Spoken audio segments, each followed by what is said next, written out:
Que el Dios de la misericordia les regale una semana bendecida. De nuevo con ustedes, Fernando Santana, para compartir a partir del Evangelio del tercer domingo de la Cuaresma, la reflexión titulada Dios espera hallar frutos. Sí, Dios espera hallar frutos. Pueden tomar su Biblia, si les queda cerca, para ir leyendo juntos el Evangelio según San Lucas.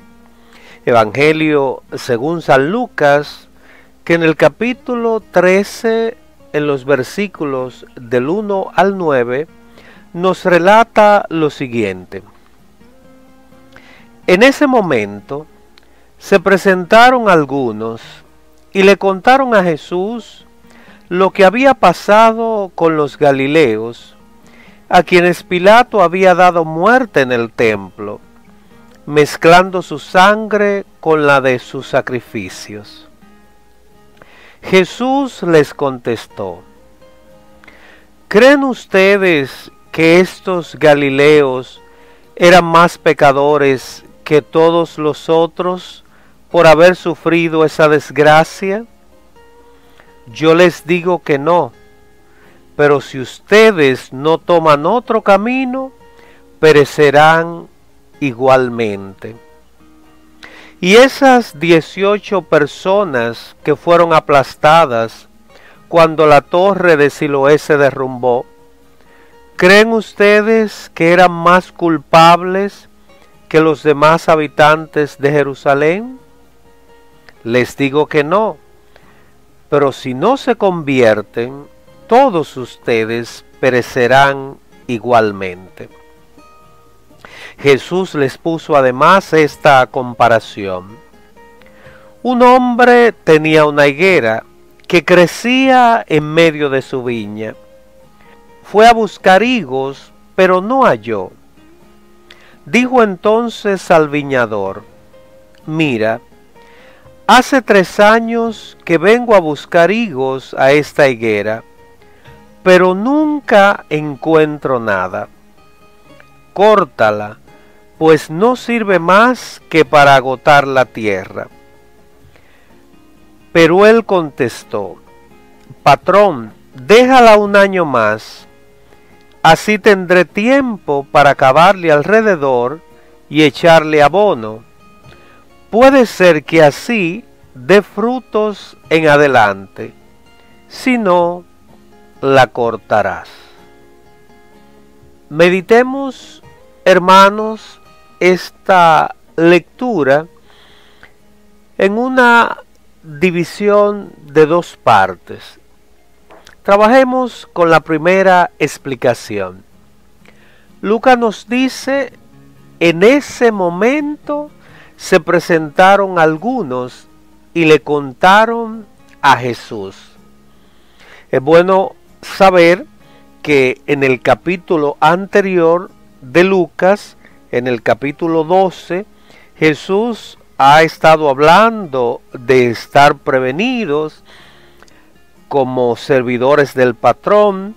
Jesús ha estado hablando de estar alerta, de resolver toda situación en esta tierra, de resolver cualquier situación que tuviéramos con alguien, de reconciliarnos antes de que llegara el momento del juicio. Y es en este contexto en que estas personas se acercan a Jesús, le cuentan a Jesús lo que ha sucedido, esperando una respuesta de solidaridad frente a esta matanza y falta de respeto al templo. Si se quiere, ¿qué es lo que está pasando aquí? Conviene saber que la concepción religiosa de ese momento era que los acontecimientos funestos de la gente se debía a su pecado o a su culpa. La concepción del Antiguo Testamento era: si me porto bien, Dios me bendice; si me porto mal, Dios me castiga. Sin embargo, Jesús quiere enseñar que esto es una mala teología, porque Dios, según el Salmo 103, no nos trata como merecen nuestros pecados. Nada más lejos. Entonces, Jesús deja entredicho, por un lado, que la tragedia llega al azar, tal como sucedió con los 18 aplastados por la torre. En tales casos no tiene nada que ver con la culpa, porque los accidentes han pasado y pasan. Por otro lado, Jesús enseña que el pecado sí lleva a la tragedia, como sucedió con los galileos que Pilato mandó matar. No es que Dios quiere que maten a nadie, no es que Dios está castigando a esos galileos, ni mucho menos. Es Pilato que en el mal uso de su libertad, así como tomó la decisión, por ejemplo, de soltar a Barrabás en vez de a Jesús y entregar a Jesús para que lo mataran, ahora él ha mandado matar a estos galileos, independientemente de los motivos que tuviera. Entonces, quienes conducen sus autos borrachos, por ejemplo, para referirnos a cosas de hoy, matan a personas inocentes. ¿Quién ha dicho que está en el proyecto de Dios o que es castigo de Dios el hecho de que personas mueran por la irresponsabilidad de otros en accidentes o por la mala construcción de edificaciones frente a algún sismo o cosas por el estilo? Nada que ver.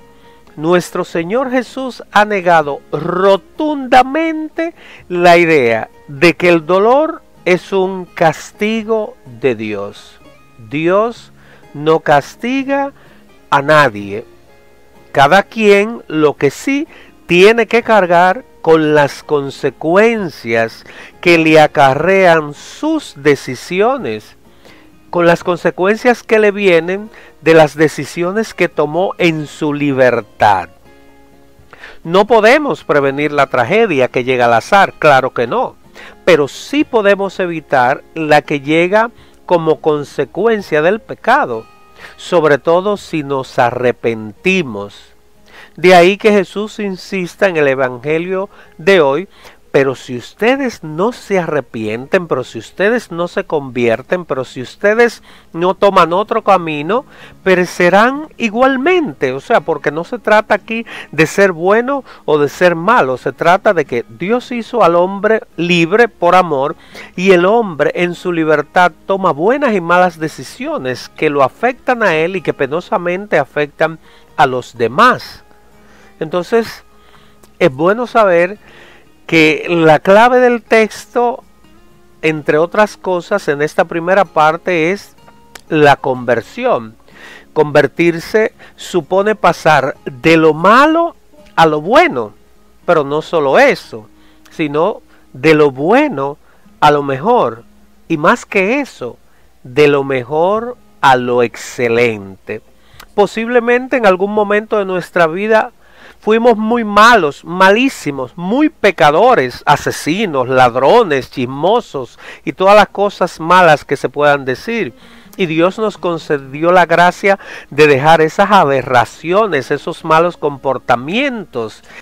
Ya no somos así, pero igual, si ahora nuestras acciones son más o menos aceptables, debemos procurar que mejoren.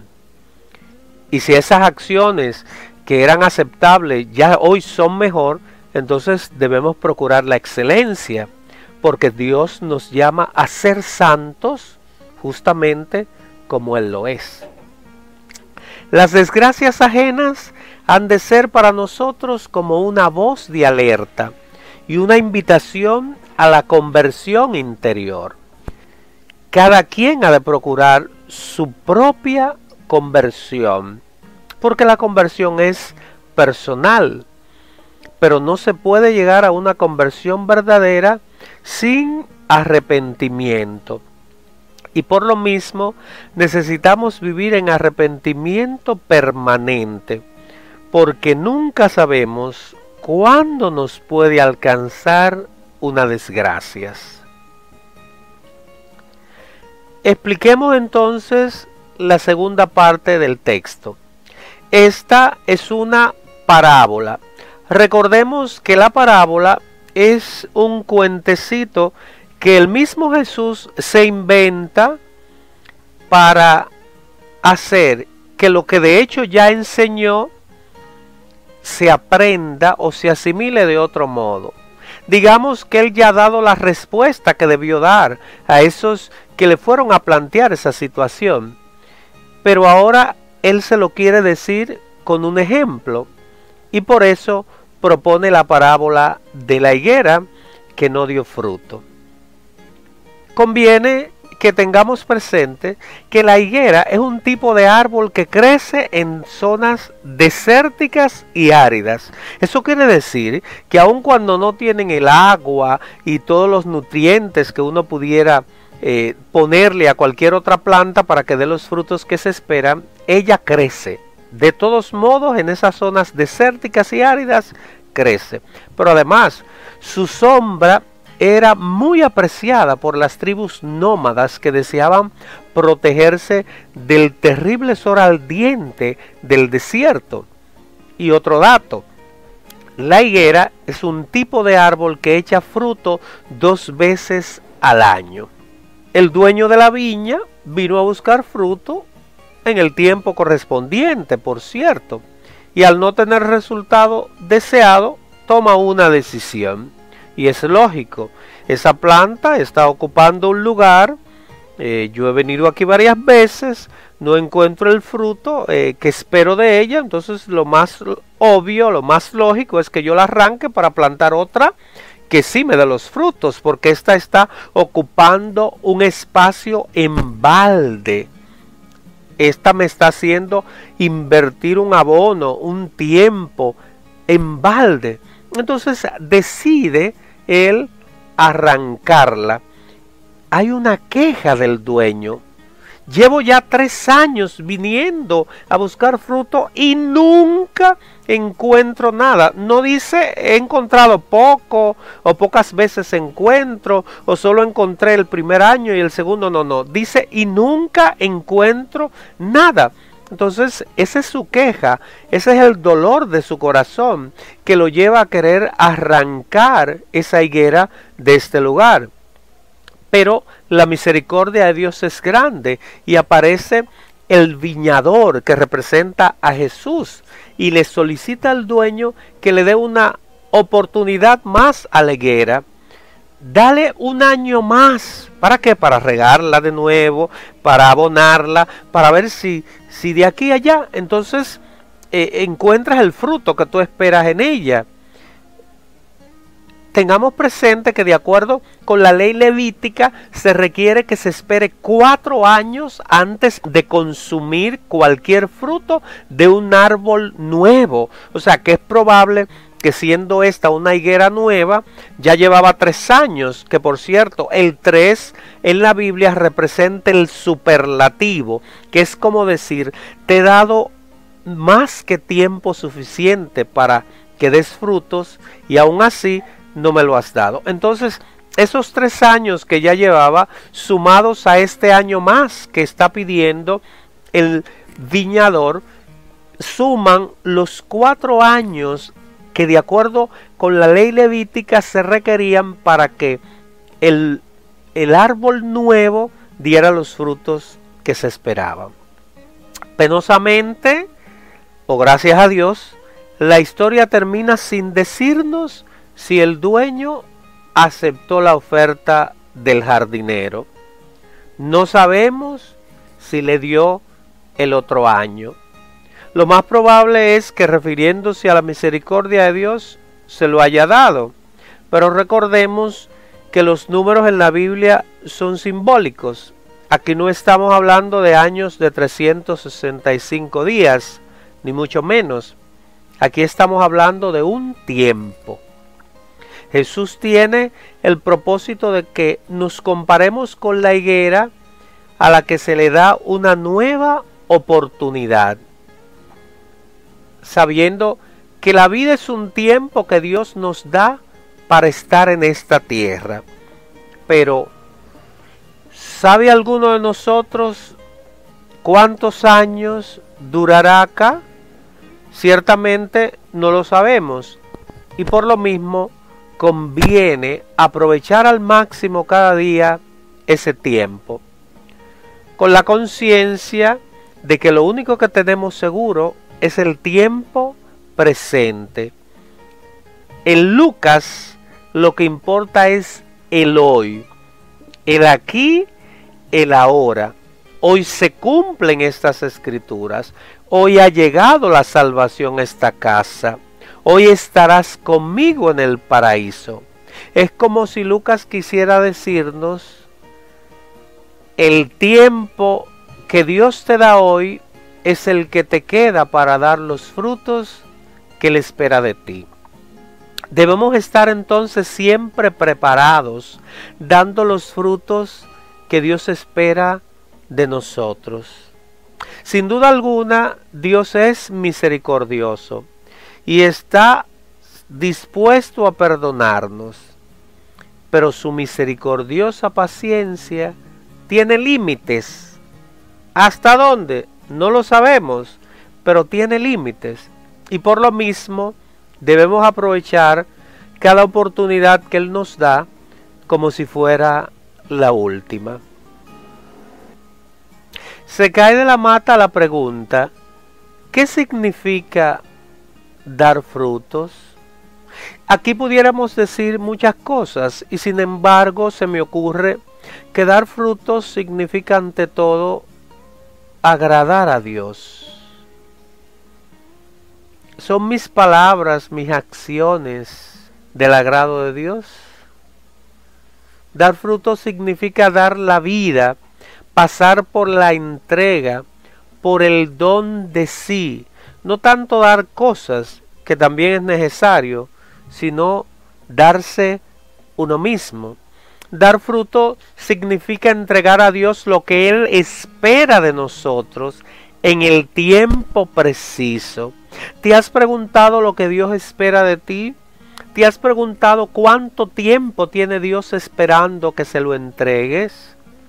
Dar fruto significa comprometerse con Dios en una labor concreta, que me atrevo a decir que no tiene que ser necesariamente en la iglesia, porque no solo dentro, sino aún fuera de la iglesia hay mucho bien que hacerle a la gente, en nuestra propia casa, en nuestro trabajo, donde quiera que nos movemos. Hay mucho bien que la gente necesita que le hagamos, y a través del cual a esa gente le va a decir que Dios está presente. Dar frutos significa dar al Señor de acuerdo con lo que hemos recibido de Él, porque a quien mucho se le dio, dice la palabra, mucho se le exigirá. ¿Crees tú que Dios te ha dado mucho? ¿Cuánto le estás dando tú a cambio? ¿Cuáles son los frutos que Jesús espera de nosotros? ¿Cómo podemos mostrar que estamos arrepentidos y que hemos cambiado nuestra conducta? ¿Por cuánto tiempo vale la nueva oportunidad que nos ha sido dada por Dios? Cuaresma es un tiempo muy oportuno para dar los frutos que Dios espera hallar en nosotros. Que Él te dé la luz de su Espíritu para conseguirlo.